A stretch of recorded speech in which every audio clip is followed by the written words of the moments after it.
امیہ ابن حلب مکہ کے سرداروں میں ایک اہم سردار تھا جو کفر و شرک میں بہت بڑا پیشوا، اسلام اور مسلمانوں کے حق میں روئے زمین کا ایک بہت بڑا شیطان تھا۔ ایک دن اس کو پتہ چلا کہ اس کے کسی غلام نے بتوں کو پوجنے سے انکار کر کے کسی اور کو معبود بنا رکھا ہے۔ اس نے غلام کو فوراً بلا کر یہ پوچھا کہ میں نے سنا ہے کہ تم نے کوئی اور معبود بنا لیا ہے، سچ سچ بتاؤ تم کس کی عبادت کرتے ہو؟ غلام نے کہا کہ محمد صلی اللہ علیہ وآلہ وسلم کی خدا کی۔ امیہ غصے سے لال پیلا ہوا اور کہنے لگا، محمد کی خدا کی عبادت کرنے کا یہ مطلب ہوا کہ تم ہمارے مقدس بتوں کے دشمن بن گئے ہو؟ سیدھی طرح راہ پہ آ جاؤ ورنہ ذلت کے ساتھ مارے جاؤ گے۔ میں یہ ہرگز برداشت نہیں کر سکتا ہوں کہ تم بتوں کی پوجا کرنے والوں کے غلام رہ کر محمد کی خدا کی عبادت کرو۔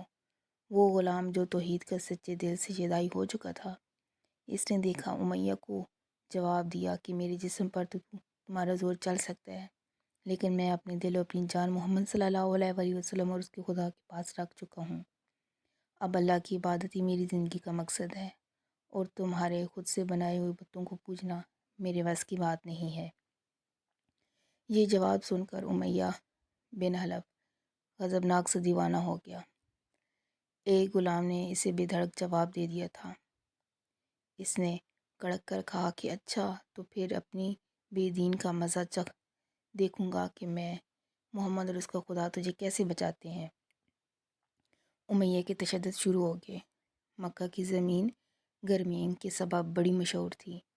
امیہ اپنے غلام کو دوپہر کی تپتی دھوپ میں زمین پر لٹا کر سینے پر بھاری پتھر رکھ دیتا تھا، وہ کروٹ نہ لے سکے، اور کہتا تھا کہ محمد کے دین سے باز آ جا۔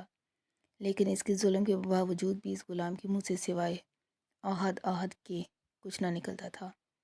امیہ مزید غضبناک، اذیت اور مزید بڑھاتا جاتا۔ ایک مرتبہ امیہ نے اور ظلم کی انتہا کر دی۔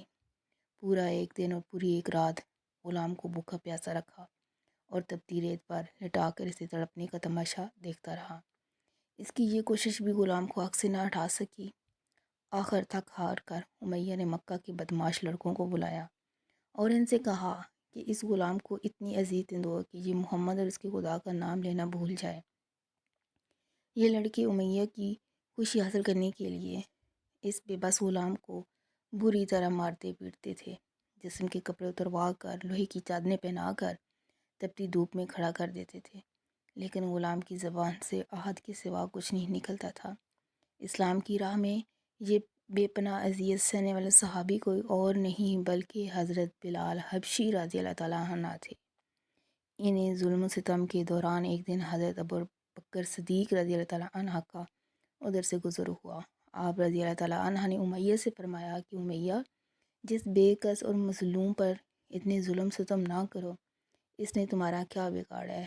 وہ خدائے واحد کی عبادت کرتا ہے، اگر تو اس پر احسان کرے گا تو یہ احسان آخر میں تیرا کام آئے گا۔ اس پر امیہ نے نہایت مارے سے کہا کہ میں تمہاری اس خیالی آخرت کے دن کو نہیں مانتا، جو میرے دل میں آئے گا میں وہی کروں گا۔ صدیق اکبر اس جواب پر کافی افسردہ ہوئے، لیکن پھر بھی آپ رضی اللہ تعالیٰ عنہ نے اسے سمجھایا کہ اس مظلوم پر ظلم و ستم کے پہاڑ توڑنا تیری شان و شیاں نہیں ہے۔ جس پر امیہ نے تنگ آ کر کہا، اگر تم اس کے اتنے ہمدرد ہو تو اسے خرید کیوں نہیں لیتے؟ حضرت ابو بکر صدیق جھٹ تیار ہو گئے اور فرمایا کہ بولو کیا دام لوگے؟ امیہ نے کہا، تمہارے پاس ایک غلام ہے جس کا نام فطس رومی ہے، وہ مجھے دے دو اور اس کو لے جاؤ۔ حضرت ابو بکر صدیق رضی اللہ تعالیٰ عنہ فوراً ہی راضی ہو گئے۔ جب امیہ کا خیال تھا کہ فطاس ایک نہایت ہی کرامت غلام ہے جس کی قیمت زیادہ ہے اور حضرت ابو بکر صدیق رضی اللہ تعالیٰ عنہ سے دینے سے انکار کر دیں گے، مگر آپ فوراً راضی ہو گئے، تو امیہ کو سخت مایوسی ہوئی اور اس میں ساتھ ہی 40 روپے چاندی ہی فرمائش کی۔ اس سے بھی حضرت ابو بکر صدیق رضی اللہ تعالیٰ عنہ نے بخشش عطا کر دی۔ حضرت بلال رضی اللہ تعالیٰ عنہ کو ساتھ لے کر دربار رسالت میں حاضر ہوئے اور سارا ماجرا بجا لایا۔ آپ صلی اللہ علیہ وسلم نہایت ہی خوش ہوئے اور فرمایا کہ ابو بکر، اس کار خیر میں مجھے بھی شریک کر لو۔ صدیق اکبر رضی اللہ تعالیٰ عنہ نے فرمایا کہ یا رسول اللہ، میں اس خدا کی راہ میں ادا کر چکا ہوں۔ یہ سن کر زبان رسالت سے صدیق اکبر رضی اللہ تعالیٰ عنہ کے لیے کلمہ رحمت جاری ہو گیا۔ حضرت بلال رضی اللہ تعالیٰ عنہ نے اس غلامی میں 28 سال گزار دیے، لیکن اب چونکہ نہایت ہی نیک اور پاکیزہ طبیعت کے تھے، لہٰذا جب حضرت صلی اللہ علیہ وآلہ وسلم نے دعوت توحید دی تو آپ نے فوراً اسے قبول کر لیا اور یوں آپ سابقہ کے مقدس جماعت میں شامل ہو گئے۔ رہائی پانے کے بعد حضرت بلال ہمیشہ آپ صلی اللہ علیہ وآلہ وسلم کی خدمت میں حاضر رہتے تھے اور دل و جان سے نبی پاک صلی اللہ علیہ وآلہ وسلم کی خدمت بجا لاتے۔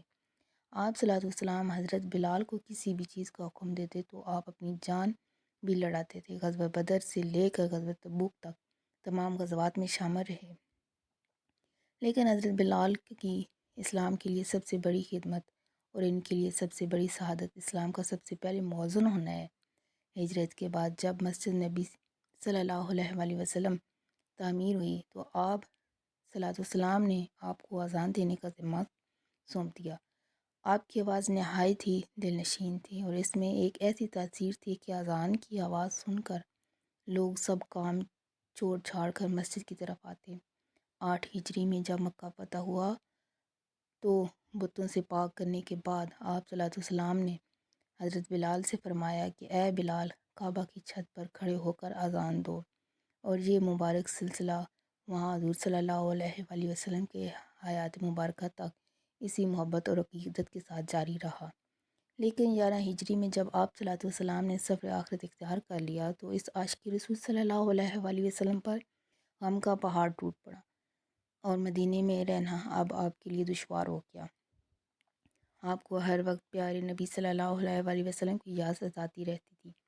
آپ صلی اللہ علیہ وسلم سے آپ نے سنا ہوا تھا کہ مومن کے لیے سب سے افضل عمل جہاد فی سبیل اللہ ہے، لہٰذا آپ رضی اللہ تعالیٰ عنہ خلیفہ اول حضرت ابوبکر صدیق کی خدمت میں حاضر ہوئے اور جہاد پر جانے کی اجازت طلب کی، لیکن حضرت ابوبکر صدیق رضی اللہ تعالیٰ عنہ نے آپ کو خدا کا واسطہ دے کر کہا کہ مجھے اس بڑھاپے میں تنہا چھوڑ کر جاؤ، تو حضرت بلال نے اس شرط پر ابوبکر صدیق رضی اللہ تعالیٰ عنہ کی بات مان لی کہ وہ آپ رسول اللہ کے بعد کسی کے لیے ادا نہیں دیں گے۔ حضرت ابوبکر صدیق رضی اللہ تعالیٰ عنہ نے ان کی یہ بات مان لی، لیکن آپ کے دور خلافت کے بعد خلیفہ دوم حضرت فاروق اعظم رضی اللہ تعالیٰ عنہ کے دور میں بھی جب بیت المقدس کی تسخیر کے لیے شام جانا پڑا تو وہاں عیسائیوں نے سلیمان طے پانے کے بعد حضرت عمر فاروق رضی اللہ تعالیٰ عنہ نے ایک خطبہ دیا اور حضرت بلال سے درخواست کی کہ آج جب کہ قبلہ اول پر توحید کا پرچم لہرا دی ہے تو اس باعظمت موقع پر اگر آپ اذان دیں تو ہم آپ کے مشکور رہیں گے۔ حضرت بلال نے یہی اذان دینی شروع کی تو صحابہ کرام کو نبی کی مبارک تازہ یاد تازہ ہوگی اور ان پر راحت طاری ہوگی۔ شام کے معرکے کے بعد حضرت بلال نے شام ہی کے ایک گاؤں میں رہائش اختیار کر لی، کیونکہ مدینے میں ہر وقت آپ کو صلاۃ وسلام کی اجازت آتی رہتی تھی، لیکن ایک دن اپنے خواب میں آپ صلی اللہ علیہ وسلم کی زیارت کی۔ آپ ان سے فرما رہے تھے کہ اے بلال، کیا ابھی وقت نہیں آیا کہ تم ہماری زیارت کے لیے آؤ؟ اس خواب میں آپ کو بہت تڑپا دیا اور آپ بےتاب ہو کر فوراً مدینہ روانہ ہوئے۔ مدینہ پہنچ کر حضرت بلال نے روزہ اقدس پر حاضری دی اور اس درد سے روئے کہ حاضرین بھی اشکبار ہو گئے۔ حضرت امام حسن رضی اللہ تعالیٰ عنہ اور حضرت حسین رضی اللہ تعالیٰ عنہ بھی موجود تھے۔ نانا کے پیارے نواسوں کو آپ نے اپنے ساتھ چمٹایا اور بے تحاشا چومنے لگے۔ حضرت حسن رضی اللہ تعالیٰ عنہ اور حضرت حسین رضی اللہ تعالیٰ عنہ نے آپ سے اذان فجر کی فرمائش کی، بھلا اس میں رد کرنے کی کہاں گنجائش تھی؟ اگلے دن جب فجر کا وقت ہوا تو آپ نے اذان دینا شروع کی۔ لوگوں کی عادت رسالت کی یاد تازہ ہوگی اور لوگ اس طرح روتے ہوئے مسجد کی جانب چلنے لگے جیسے کہ نبی پاک صلی اللہ علیہ وآلہ وسلم کا دور واپس آ گیا ہو۔ ایسا دردناک منظر اس کے علاوہ کبھی دیکھنے میں نہیں آیا۔ حضرت بلال حبشی رضی اللہ تعالیٰ عنہ 60 سال کی عمر میں وفات پائی۔ آپ کا مزار دمشق میں ہے۔ آپ کو دربار رسالت میں خاص مقام حاصل تھا۔ آئیں ہم آپ سب اللہ تعالیٰ سے دعا کرتے ہیں کہ ہمیں بھی حضرت بلال حبشی رضی اللہ تعالیٰ عنہ کی صفات میں سے کچھ عطا فرماتے ہیں۔ آمین ثم آمین۔